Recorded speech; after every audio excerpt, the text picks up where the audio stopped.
Ambajipeta marriage band నటీనటులు సుహాస్, శివాని నాగారం, శరణ్య, రమణ గోపరాజు, జగదీష్, నితిన్ ప్రసన్న తదితరులు. దర్శకత్వం దుష్యంత్ కటికనేని. మ్యూజిక్ శేఖర్ చంద్ర. కలర్ ఫోటో రైటర్ పద్మభూషణ్ చిత్రాలతో తనదైన ముద్ర వేశాడు నటుడు సుహాస్. అతని కొత్త చిత్రం అంబాజీపేట మ్యారేజ్ బ్యాండ్. ఈ సినిమా కథ విషయానికి వస్తే మళ్ళీ సుహాస్ అంబాజీపేటలో నాయి బ్రాహ్మణ్ కుటుంబానికి చెందినవాడు. అతడి తండ్రి ఊర్లో సెలూన్ షాప్ నడుపుతుంటాడు. మళ్ళీ అందులో పనిచేస్తూనే మరోవైపు మ్యారేజ్ బ్యాండ్లో సభ్యుడిగా ఉంటాడు. అతని కవల సోదరి అయిన పద్మ శరణ్య ఊర్లోని ప్రాథమిక పాఠశాలలో ఉపాధ్యాయురాలు. వడ్డీ వ్యాపారం చేస్తూ ఊరిని పట్టు పీడిస్తున్న అగ్రకులస్తుడు వెంకట్కు నితిన్ ప్రసన్న ఆమెపై కన్ను ఉంటుంది. మరోవైపు వెంకట్ చెల్లెలైన లక్ష్మి శివాని నాగరంతో మళ్ళీ ప్రేమలో పడతాడు. వెంకట్కు ఈ విషయం తెలిసి పద్మ పట్ల అమానవీయంగా ప్రవర్తిస్తాడు. తనకు ఎదురొచ్చిన మల్లిని కూడా ఘోరంగా అవమానిస్తాడు.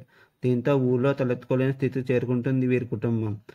తన ఆత్మాభిమానం కాపాడుకోవడానికి మళ్ళీ పద్మ ఏం చేశారు, వీరి జీవితం చివరికి ఎలాంటి మలుపు తిరిగాయి అన్నది మిగతా కథ.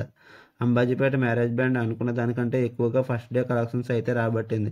అంబాజీపేట మ్యారేజ్ బ్యాండ్ మొదటి రోజుకు గాను 1.20 కోట్ల షేర్ని అయితే కలెక్ట్ చేసింది. అంబాజీపేట మ్యారేజ్ బ్యాండ్ మొదటి రోజుకు గాను థియేటర్ ఆక్యుపెన్సీ చూసుకుంటే morning shows 16.84%, afternoon shows 21.04%, evening shows 20.07%, night shows 32.39% ఆక్యుపెన్సీతో నడుస్తుంది. మీకు నా వీడియో నచ్చినట్లయితే లైక్ చేయండి, షేర్ చేయండి, సబ్స్క్రైబ్ చేయండి, కామెంట్ చేయడం మర్చిపోవద్దు. Thank you.